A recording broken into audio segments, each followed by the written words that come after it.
Então, turma, chegamos agora à nossa última forma normal, né? Visando a normalização das nossas tabelas, do nosso banco de dados. Vamos entender agora, a exemplo da primeira e da segunda, como funciona a terceira forma normal, ou seja, o que ela prevê que seja feito, como ela deve estar, né, a tabela, e qual é a solução que nós temos se ela não estiver, ok? Então, vamos lá. Vamos de novo entender aquele contexto todo, a descrição da terceira forma normal. Uma tabela está na terceira forma normal se e somente se ela estiver na primeira forma normal e na segunda forma normal. Lembra que eu falei para vocês, né? Você não pode escolher, eu quero só a terceira forma, eu quero só a segunda. Não. Para você chegar na terceira, você tem que ter atingido a primeira e a segunda. Para você estar na segunda, você tem que ter atingido a primeira, ok? Então, o primeiro critério para ser a terceira forma normal é que você tenha resolvido e a tabela tem que estar na primeira e na segunda forma normal. Continuando, todos os atributos não chave primária puderem ser obtidos somente através da chave primária. Agora você para e pensa, professor, mas isso está muito parecido com a segunda forma normal. Realmente, ele é muito parecido. Mas agora, de novo, quando eu mostrar a prática, vocês vão entender a situação específica dele. Vamos lá? Vamos considerar agora uma tabela de funcionário. O que tem nessa tabela? Nós temos um número de funcionário, que é um código, que compõe a chave primária. Nós temos o nome desse funcionário. Nós temos um cargo para esse funcionário, um salário para esse funcionário. Nós temos o número da agência, que não é uma chave primária. A chave primária é somente o funcionário. E nós temos um endereço, ok? Vamos entender o seguinte. Primeiro, ela está na primeira forma normal, porque todos os atributos são atômicos, ou seja, eles não são divisíveis, tá bom? Endereço pode cair até numa situação que você talvez poderia dividir esse endereço, tá ok? Vamos considerar que nesse momento esse endereço não pode ser divisível, tá bom? Mas lembrando para vocês, é uma situação em que você poderia aplicar a primeira forma normal, tá bom? Então, só um adendo aqui, talvez nós teríamos ter feito isso aqui nesse endereço, tá bom? Para estar certinho. Mas vamos desconsiderar esse ponto, tá bom? E ele também está na segunda forma normal. Por quê? Porque não tem, na verdade, todos os atributos que estão aqui dependem única e exclusivamente da chave primária. Ou seja, por meio da minha chave primária, eu consigo obter todas as informações que estão aqui. Beleza? Bom, professor, então qual é a terceira forma normal? Aqui está a terceira forma normal, ó. Eu consigo, por meio do número da agência, obter o endereço. E eu não preciso saber qual é a minha chave primária nessa situação. Basta que eu consiga o número da agência. Então, nesse caso específico, não estão associados a uma chave. Eu consigo obter uma informação da minha tabela por meio de uma coluna específica. Tá vendo? Então, olha só, eu consigo, por meio do minha coluna, que não é chave primária, número da agência, obter um endereço da agência. Eu também consigo pela minha chave primária. Mas essa situação aqui caracteriza a quebra da terceira forma normal, ok? Porque ele não depende única e exclusivamente da minha chave primária. Ele depende também do número da agência, beleza? Então, esse é o problema da terceira forma normal. A segunda, ela está associada às chaves, ok? Está associada às chaves primárias e chaves compostas. Nesse caso específico, ela não está associada à chave, ela está associada a uma coluna que não é chave, beleza? No mesmo exemplo que a gente fez nas outras, vamos entender como que a gente faz a correção disso. Primeira coisa, como é que nós vamos corrigir? Nós vamos criar uma tabela onde nós vamos remover a informação, ó. A nossa tabela, ela vai ser o quê? Vai ter a chave, a coluna que causou o problema, no caso aqui é o número da agência, e a informação que depende dela, no caso, o endereço, tá vendo? Ó, o endereço da agência. Então aqui a gente conseguiu.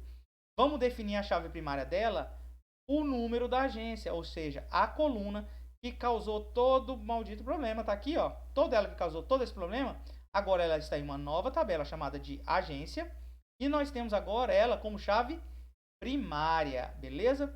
Agora o que a gente vai fazer? Nós vamos na tabela original, ó, aquela tabela funcionário, e vamos remover a informação que não dependia da chave, ó. Tá vendo que na minha terceira tabela não possui mais o endereço? Tá bom? Então a gente vai remover o endereço. O número da agência ele ainda é mantido. Por quê?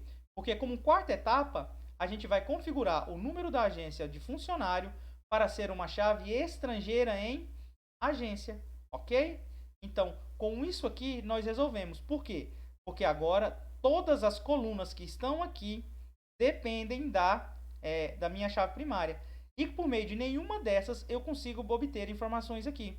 Por exemplo, qual é o endereço da 1632? Eu não sei. Qual funcionário que é o salário de 2.000? Não sei, pode ser mais de um. E a caixa? Quem tem um cargo de caixa? Pode ter mais de um também. E agora, para eu saber exatamente a informação, eu preciso da minha chave primária. A mesma coisa acontece aqui, ó, na minha tabela de agência. Se eu preciso saber a tabela de agência, eu só consigo por meio da meu código de agência. Observando isso aqui agora, nesse momento, a gente percebe um problema, tá? Essa tabela tem um problema sério, não obedece nenhuma das formas normais. O problema é que o número da agência é uma chave primária, ela não pode obter informações repetidas. Então, aqui teria que transformar chave primária no número de agência e remover as redundâncias, tá bom? Então, aqui tem um ponto que a gente precisa corrigir, tá legal? Então, além disso tudo, não pode haver repetições aqui. Então, aqui, ao invés de eu ter 5 registros, eu teria apenas 2, tá bom? 1632 Prudente Moraes e 1668 Hermes da Fonseca, porque eu não preciso repetir mais isso, tá? Então aqui é uma correçãozinha que precisava ser feita, tá bom? Só avisando vocês, então a gente já conseguiu identificar, não tem problema, beleza?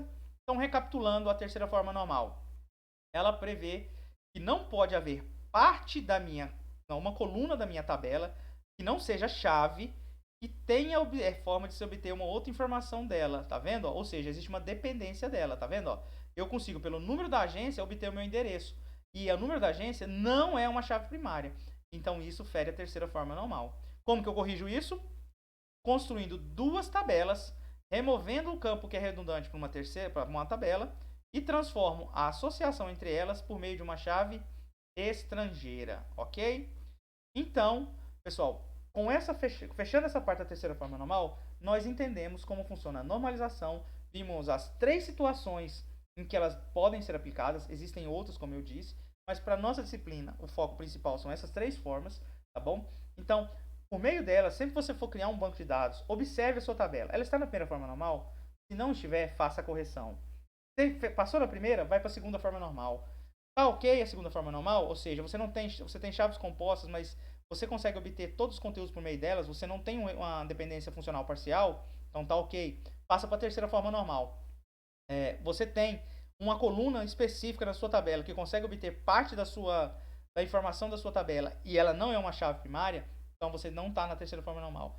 Eu garanto a vocês que se vocês conseguirem criar tabelas que obedeçam as 3 formas normais, você vai ter um banco muito mais robusto, um banco muito mais seguro, que não vai sofrer tantas inconsistências, não vai ter tanto problema e vai ter um armazenamento muito mais adequado, beleza? Então a gente fecha aqui o conteúdo, terminamos as formas normais, a gente passa agora para as atividades, ok? Eu espero que vocês tenham entendido. Lembrando sempre, qualquer problema, qualquer dúvida, eu estou à disposição para ajudar vocês a qualquer momento, ok? Então tchau, tchau, boas atividades, bons estudos, até a próxima, tchau pessoal!